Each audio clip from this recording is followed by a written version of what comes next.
Tuhan yang Maha Kuasa, karena atas berkat dan rahmat-Nya, sehingga kita dapat bertemu di tempat ini guna menjalankan rangkaian kegiatan kita sebagaimana mestinya dalam keadaan sehat walafiat. Izinkan saya untuk menyampaikan pidato singkat generasi milenial berkarakter Pancasila. Hadirin yang saya muliakan, generasi milenial merupakan generasi yang sudah melek teknologi. Dengan berkembang Halo Bella. Pak. Gimana kabarnya? Baik Pak. Baik ya. Oke. Saya melihat tadi bahwa Melan menjadi salah satu peserta lomba pidato ya. Iya Pak. Bagus sekali. Gimana? Bisa ceritakan dengan saya bagaimana prosesnya awalnya Melan masuk jadi salah satu peserta untuk lomba pidato ini. Pada awal pertama dari kelas saya, Ibu Nova bilang kalau saya akan menjadi perwakilan dari kelas 8C untuk mengikuti lomba pidato yang akan diseleksi untuk dilombakan di kabupaten. Oh, jadi itu dukungan dari wali kelas termasuk teman-teman di kelas. Iya Pak. Terus bagaimana merespon putusan atau suara dari teman-teman tadi? Saya sangat senang karena telah dipercayai oleh Ibu Nova, begitupun dengan teman-teman, kalau saya akan menjadi perwakilan dari kelas C. Bagus, artinya saya senang bangga ya karena diminta untuk dari perwakilan kelas. Nah, kalau boleh tahu apa tujuan Melan mengikuti lomba pidato ini? Tujuan saya adalah untuk membawakan nama baik kelas, dan jika nanti saya akan terpilih ke kabupaten, saya akan membawakan nama baik sekolah SMP 1. Wih, luar biasa, mantap. Jadi tujuannya jelas ya, jadi memberikan ingin memberikan nama baik kelas, dan kalau nanti terpilih akan memberikan nama baik sekolah juga. Nah, itu yang menjadi tujuannya. Nah, apa langkah yang sudah Melan lakukan untuk bisa mencapai tujuan tersebut selama ini? Di rumah saya belajar untuk melatih atau menghafal teks pidato yang saya miliki, dan saya berusaha semampu saya untuk menjadikan saya bisa dan menjadi yang terbaik. Ada latihan ya.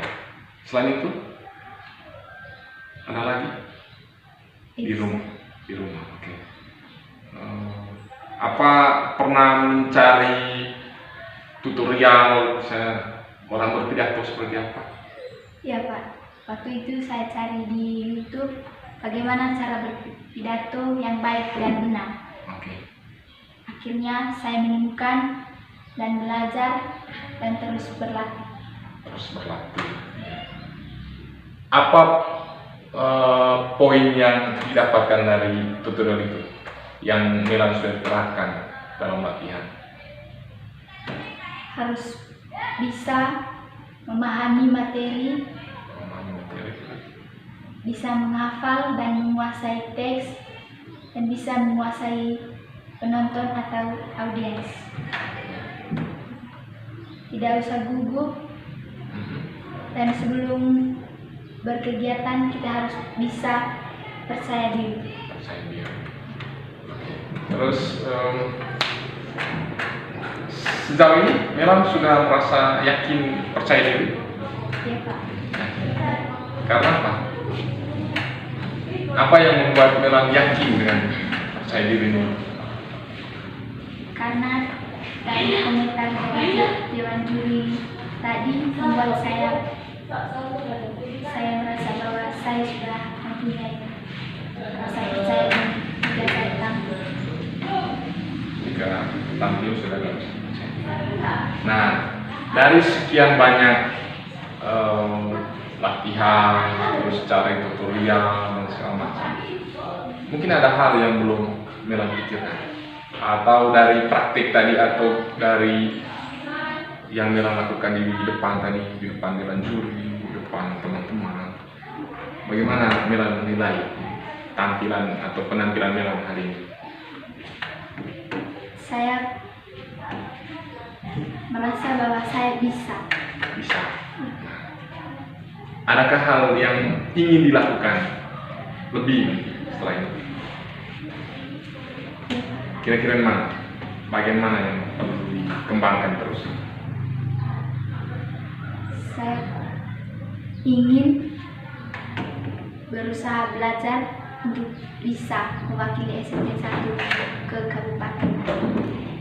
Ya, itu targetnya tadi. Nah, pertanyaan saya, setelah Melan tampil tadi di depan juri dan teman-teman, apakah ada hal yang perlu ditingkatkan, berdasarkan catatan dari juri atau masukan dari Bapak Ibu guru tadi? Ada, Pak. Apa yang Saya harus masih banyak belajar untuk bisa menghafalkan teks pidato dan bisa membacakan teks pidato dengan lantang dan mengatur intonasi suara. berarti itu yang menjadi PR ya? Kapan mau dilakukan perbaikan? Sejak pulang ke rumah. Sejak pulang ini? Nah, kalau mau latihan seperti itu, siapa yang harus? Biasanya Melan itu ada orang yang membantu atau Melan sendiri? Saya sendiri, Pak. Sendiri. Iya. Cara latihan di rumah itu seperti apa? Jika ada waktu luang, saya mengambilkan teks pidato dan menghafal sendiri di depan cermin. Oh ya, mantap ya, bagus. Nah, yang menjadi pertanyaan saya, Melan, menghafal itu sama tidak dengan memahami? Sama, Pak. Menghafal dan memahami. Menghafal adalah kita bisa membacakan teks tanpa menyampaikan pidato tanpa melihat teks. Dan memahami adalah kita benar-benar mengerti apa materi yang ada di dalam teks. Jadi, apakah sama antara memahami dan apa? Tidak ya. Jadi, mana yang mau menjadi poin dari Melan ke depan? Dua-duanya ya. Jadi tidak hanya menghafal tapi memahami, sehingga ketika nanti ada pertanyaan dari juri nanti kalau seandainya jadi tampil di kabupaten bahwa bisa kan? Ya, Pak. Kayak pertanyaan tadi, apa yang dari sekian yang dibaca itu poin apa yang mau disampaikan, ya kan? Ya, Pak. Jadi itu bentuk dari mengukur apa? Tadi sudah disampaikan setelah ini latihan, Melan bisa sendiri belajar di rumah. Dan jika nanti membutuhkan pihak lain, siapa kira-kira orang yang bisa membantu Melan? Om saya. Om. Di mana? Di rumah. Apa yang selama ini pernah minta bantuan Om juga? Atau belum? Belum terkait dengan pidato ini? Ya. Oke. Kira-kira minta bantuan sama Om itu dalam hal apa? Bertanya dengan Om, bagaimana menurut Om cara berpidato yang baik dan benar yang bisa dicontohkan. Oke, baik. Jadi itu yang akan dilakukan. Jadi kapan itu dimulai? Sampai di rumah. Ya, sampai di rumah. Mulai hari ini ketika sudah sampai di rumah. Jadi saya pikir saya melihat bahwa Melan sudah sudah memiliki kesiapan untuk mengikuti pidato ini dengan perlombaan pidato ini dengan baik ya.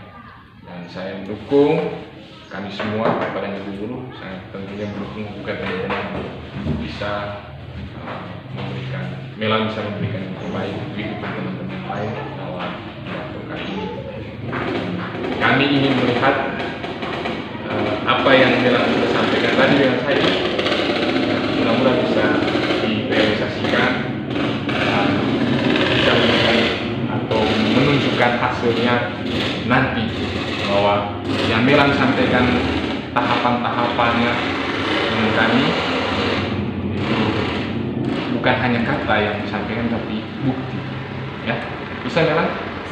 Semangat berjuang, ya. Saya atau kami teman-teman guru menunggu hasil yang Melan dan teman-teman perjuangkan. Ya, semoga sukses ya. Ya, Pak. Ya. Baik. Jadi ini tadi kita real, ya, Melan. Saya mau bertanya. Ini namanya coaching. Ya. Coaching itu artinya ketika situasi terjadi, ya, saya di sini sebagai coach membantu Melan dengan pertanyaan-pertanyaan refleksi, ya, pertanyaan-pertanyaan refleksi, pertanyaan-pertanyaan identifikasi, dan Melan sebagai coach, ya, bisa menemukan sendiri alternatifnya, solusi. Seperti yang tadi Melan sampaikan bahwa saya pulang ini nanti berlatih, ada perasaan yang tenang segala macam. Nanti rencananya targetnya adalah kalau bisa mewakili teman di sekolah dan bisa mewakili sekolah bahkan ke tingkat kabupaten. Itu adalah niatan atau target yang ingin Melan sampaikan. Itu namanya coaching, prosesnya namanya coaching. Sekarang karena ini adalah sesuatu yang sedang Melan rasakan terkait dengan pidato ini. Nah, Pak tanya, bagaimana perasaan Melan dalam proses pertanyaan saya tadi setelah menyelesaikan coaching? Bisa dijelaskan perasaan sesungguhnya apa sih, Pak? Saya merasa senang karena Bapak bertanya dan saya bisa menjawabnya dengan benar. Benar. Oke. Ada perasaan senang? Ya, saya Nah, senang. ketika nanti menghadapi segala situasi, persoalan apa saja, baik dengan di sekolah maupun di lingkungan dengan teman ataupun di lingkungan rumah itu, kalau di proses coaching lebih lanjut modelnya seperti ini, bagaimana tanggapannya? Saya bersedia dan siap untuk melaksanakan proses. Ya, berarti sebenarnya terkadang kita bisa menyelesaikan persoalan, ya, dengan pertanyaan. Yang penting ada pertanyaan penuntun. Bisa? Ya, Pak. Jadi saya minta ketegasannya sekali lagi. Bagaimana perasaannya setelah melalui proses coaching ini? Saya merasa sangat senang karena bisa melaksanakan proses coaching ini dan bisa menjawab pertanyaan yang Bapak berikan. Baik, sekali lagi terima kasih Melan. Ya, tetap semangat. Semoga Melan dan teman-teman bisa mewakili sekolah SMP Negeri 1 dalam ajang lomba pidato tingkat kabupaten. Semangat selalu ya. Ya. Oke. Terima kasih.